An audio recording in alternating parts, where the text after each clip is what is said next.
Hi guys, we are Cyber Kids, organizing a project called Stranger Danger. The purpose of this project is to build awareness about online danger towards children among the society.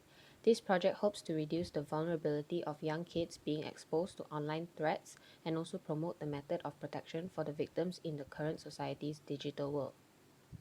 We all know that every new advancement of technology is followed by hidden dangers and threats associated with its use, making the internet also not an exception. Therefore, internet safety for children comes up as a top priority when children browse the web. It is important to safeguard them from dangers such as obscenity, malware, scams, phishing, identity theft, and cyberbullying. Since the internet can be accessed by children, it becomes important to know more about the safety and security aspects of it. What is a predator? An online predator is an action of luring young children and teenagers through the internet where there is explicit sexual exchanges, jokes about physical violence and assaults, aggression, and even using secret codes like ASL as in age, sex, and location. The predators can easily reach the children through their social networking sites and messaging services to recognize potential victims, gather personal information, and make contact. There is a 40-year-old man named Nathan Larson, who is infatuated with children and sex. Due to the pandemic, whereby kids stay at home and are online 24/7, he was in contact with a 12-year-old girl in California for 2 months for her to sneak off with him and pick up the girl outside her home in the early morning at 2:30 a.m. before the police caught up to them during a layover in Denver. Additionally, Larson was involved in the case of online coercion, sexual exploitation of a minor, receiving child pornography, kidnapping, and transporting a minor across state lines with the intent of engaging in sexual activity that made him face a possible life sentence. Based on NBC News Digital, it was reported that on 14 June 2017, a sixth grader girl at Copeland named Mallory Grossman took her life after being cyberbullied by her classmates. Mallory's mother, Grossman, said that Mallory began suffering harassment and bullying at school last October. It got to the point where Mallory didn't want to go to school and also suffered from chronic headaches, stomach aches, and not to mention, Mallory's grades also plummeted, but the school focus seemed to be strictly on academics. They weren't concerned with her emotional health. For months, Mallory received texts, Snapchat, and Instagrams from her classmates saying that she was a loser and she had no friends and even told her to kill herself.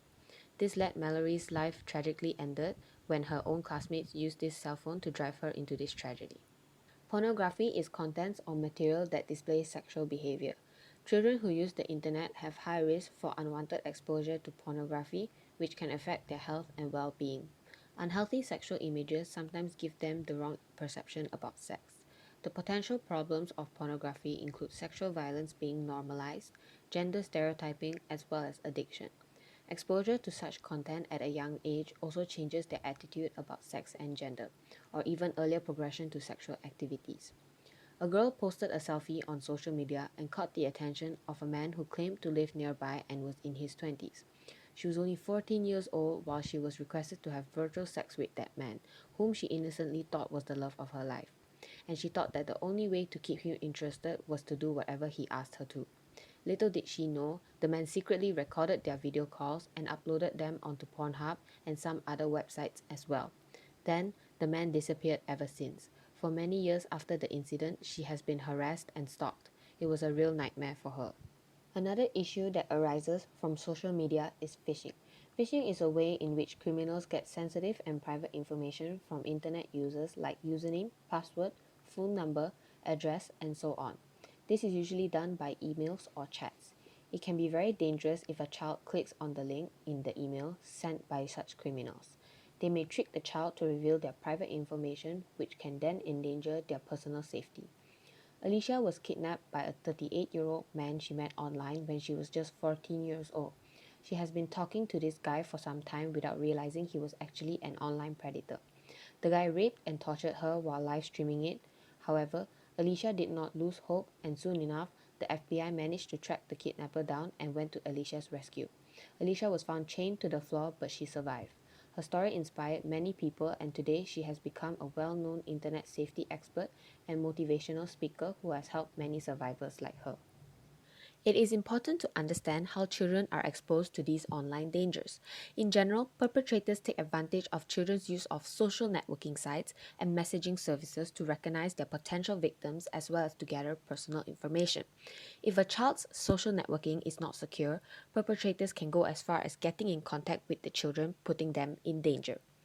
A common situation is predators who manage to enter chat rooms or infiltrate social media using fake profiles to find young children. As children are more vulnerable, the predators usually disguise themselves by pretending to be the same age and befriend them for future schemes such as meeting up with said children. Situations like these are impossible to get rid of. However, we would like to share some easy tips that could help prevent anyone from being targeted. Number 1. Always use strong passwords to protect yourself from identity theft online. It is best to avoid common or personal passwords such as 1234 or your birthday as passwords. Instead, use a series of numbers and alphabets along with symbols. For extra security, you can change your password several times per year. Number 2. Don't click on strange links. These links could contain viruses or other forms of malware. If the link was sent by a trusted friend or family member, ask if the link was sent on purpose. You might have to wait a bit to watch that funny viral video, but better to be safe than sorry. Number 3. Avoid sharing personal information about yourself. While it is great that you are able to have a comfortable bond with someone online, sharing even a little bit of personal information could give cybercriminals enough to do a lot of damage. When interacting with people online, especially new people, never share identifying details such as your full name, address, or financial information. In addition to these precautions, be selective of friend requests and do not allow just anyone to follow you as it could be a fake account. Another important reminder is to log off all your social accounts if you are using a public device.